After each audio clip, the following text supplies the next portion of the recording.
श्री स्वामी समर्थ. जय जय स्वामी समर्थ. ओम ऐं ह्रीं क्लीं चामुंडाय विच्चे. नवरात्रीमधील देवी मातेची एक प्रमुख सेवा, महत्त्वाची सेवा, देवी मातेची आवडती सेवा कुंकुमार्चन.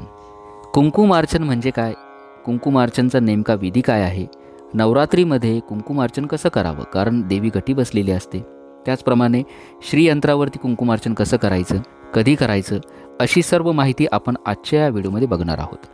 चॅनलवर आपण नवीन असाल चॅनल सबस्क्राईब करा, बेल आयकॉन दाबायला विसरू नका. कुंकुमार्चन म्हणजे काय?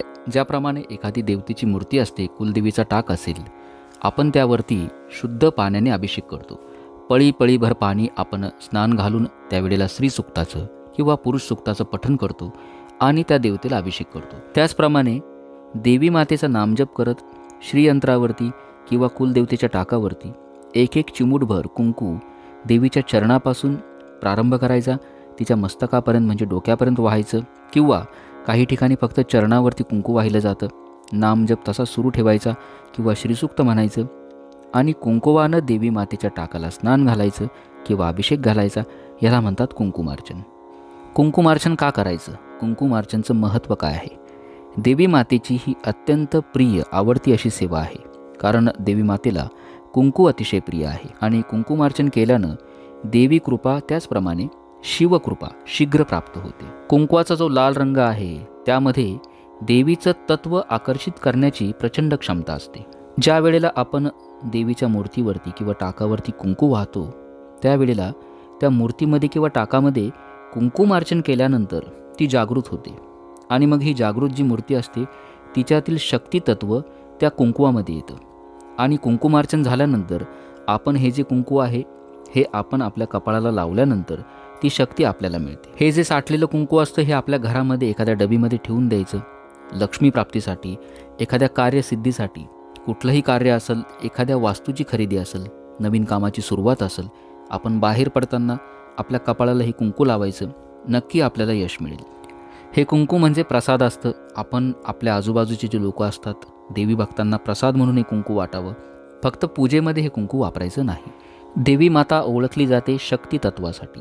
या शक्ती तत्वातूनच तिने अनेक दुष्ट प्रवृत्तींचा, राक्षसांचा विनाश केलेला आहे. मूळ जे शक्ती तत्व आहे त्याची निर्मिती लाल रंगाच्या प्रकाशातून झालेली आहे आणि त्यामुळंच शक्ती तत्वाचं प्रतीक म्हणून देवीची पूजा कुंकवानं केली जाते. आपण बघतो, आपण कुठल्याही पूजेची सुरुवात ज्यावेळेला करतो, विशेषतः देवी मातेची, लक्ष्मी मातेची पूजा करताना कुंकवाला अग्रस्थान असतं. म्हणून कुंकुमार्चन या सेवेला देवी उपासनेमध्ये अत्यंत महत्त्वाचं मानलं जातं. आता नवरात्रीमध्ये तर आपल्याला 9 दिवस देवी उपासना करायची असते. नवरात्रीमध्ये शक्तितत्व जे असतं, देवीचं तत्व जे असतं ते जागृत झालेलं असतं. त्यामुळं या 9 दिवसामध्ये कुंकुमार्चन हे केलंच पाहिजे. कुंकुमार्चन नवरात्रीमध्ये कधी करावं? नवरात्रीमध्ये मी आपल्याला सांगेल आपण रोज कुंकुमार्चन करायचं. फक्त आता ते कसं करायचं ते मी आता आपल्याला सांगणारच आहे. कारण नवरात्रीमध्ये देवी घटी बसलेली असते. आपल्या घरात जो कुलदेवतेचा टाक असेल, आपण या चॅनलवर घटस्थापनेचा व्हिडिओ नक्की बघावा. कुलदेवतेचा जो टाक असतो तो घटी बसलेला असतो. अशा वेळेला कुंकुमार्चन कसं करायचं? कारण आपल्याला कुंकुमार्चन विधीसाठी तो टाक किंवा ती मूर्ती आपल्याला तामणात घ्यावी लागते. आता घटी जर टाक बसलेला आहे त्याला हलवायचा कसा? तर मी आपल्याला आता सांगेल की कुंकुमार्चन नवरात्रीमध्ये कसं करायचं. 2 ते 3 प्रकारे आपण कुंकुमार्चन ही सेवा करू शकता. पहिल्या पद्धतीमध्ये कुलदेवतेचा टाक जो घटी बसलेला असतो, घटस्थापनेच्या पूजेत मांडलेला असतो, तो टाक जागेवरून हलवायचा नाही. आपल्या उजव्या हातामध्ये कुंकू घ्या.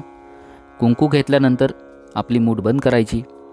श्रीसूक्ताचं 1 वेळा किंवा 16 वेळा पठण करा. मनोभावे जितक्या वेळा आपलं शक्य आहे तितक्या वेळेला पठण करा आणि हे कुंकू कुलदेवतेच्या टाकावरती वाहून द्यायचं. दुसरी पद्धत आहे, चिमूटभर कुंकू देवी मातेच्या टाकावरती वाहायचं.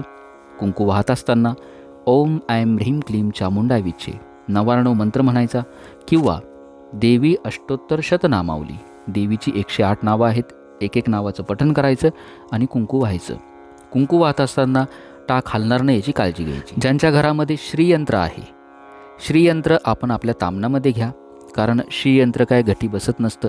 देवीचा टाक किंवा देवीची मूर्ती असते ती घटी बसल्यामुळं आपल्याला ते हलवता येत नाही. श्रीयंत्र तामणात घ्यायचं. शुद्ध पाण्याने पंचामृतानं त्याला स्नान घालायचं. हळद, कुंकू, अक्षता व्हायच्या. त्यानंतर आपल्या हाताची मृगी मुद्रा करायची. म्हणजे काय?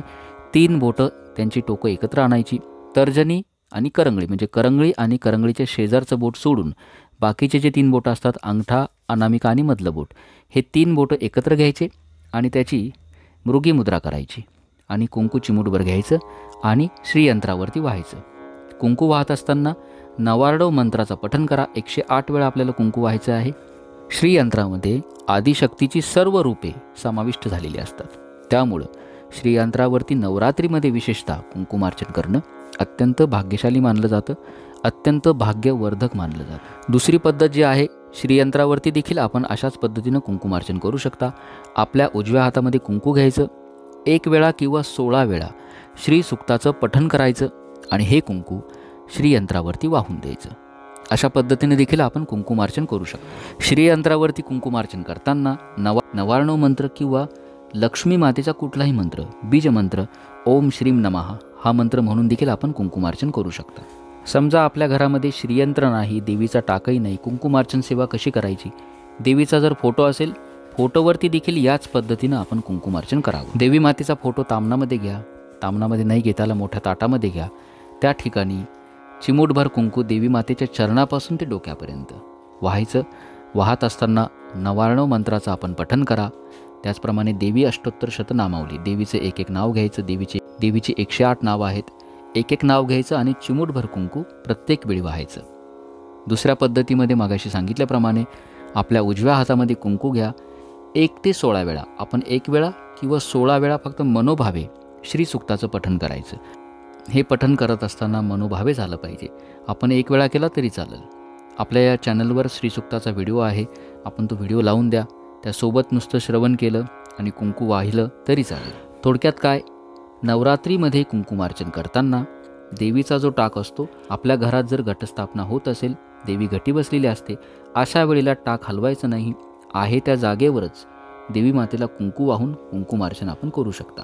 कुलदेवतेच्या टाकासोबतच आपल्या घरात जर देवी मातेची मूर्ती असेल, लक्ष्मी मातेची मूर्ती असेल, देवीचा लक्ष्मीचा फोटो असेल, त्याचप्रमाणे श्रीयंत्र असेल, या सर्वांवरती नवरात्रीमध्ये कुंकुमार्चन ही सेवा आपण अवश्य करावी. पंचमीला आणि अष्टमीला कुंकुमार्चन करणं अत्यंत फलदायी मानलं जातं. परंतु मी आपल्याला सांगेल, नवरात्रीमध्ये आपण रोज कुंकुमार्चन ही सेवा अवश्य करावं. 1 दिवस श्रीयंत्राला करा, 1 दिवस देवी मातेच्या फोटोला करा, 1 दिवस टाकावरती करा. अशा पद्धतीनं 9 दिवस कुंकुमार्चन ही सेवा आपण करावी. कुंकुमार्चन सेवा झाल्यानंतर जे कुंकू साठतं, शेवटच्या दिवशी हे कुंकू सर्व जमा करावं, एका डबीमध्ये ठेवावं. हे कुंकू आपण बाहेर कुठल्या कामाला जात असाल, हे कुंकू आपल्या कपाळाला लावायचं. आपल्याला कार्यसिद्धी मिळेल, प्रत्येक कामामध्ये यश मिळेल. त्याचप्रमाणे आपल्या आजूबाजूचे जे देवी भक्त असतात त्यांना प्रसाद म्हणून हे कुंकू द्यावं. फक्त आपल्या घरात देवाची जी इतर पूजा असते त्या पूजेसाठी हे कुंकू वापरायचं नाही. नवरात्र हे वर्षातून एकदाच येणार आहे, 9 दिवसच असणार आहे. देवी मातेची सेवा करण्याची सुवर्ण संधी आपल्या सर्वांना असणार आहे. जी सेवा आपल्याला करता येईल ती मनोभावे करावी. बऱ्याच सेवा आहेत आपल्या या चॅनलवर, मी हळूहळू त्या सर्व अपलोड करण्याचा नक्की प्रयत्न करेल. आपल्याला हा व्हिडिओ जर आवडला, जास्तीत जास्त देवी भक्तांपर्यंत आपण शेअर करा. आपल्या शंका असल्या मला नक्की विचारा. कमेंट बॉक्समध्ये आपल्या कुलदेवतेचं नाव लिहायला विसरू नका. चॅनल सबस्क्राईब करा. श्री स्वामी समर्थ. जय जय स्वामी समर्थ. ओम श्री रेणुका देवी नमः.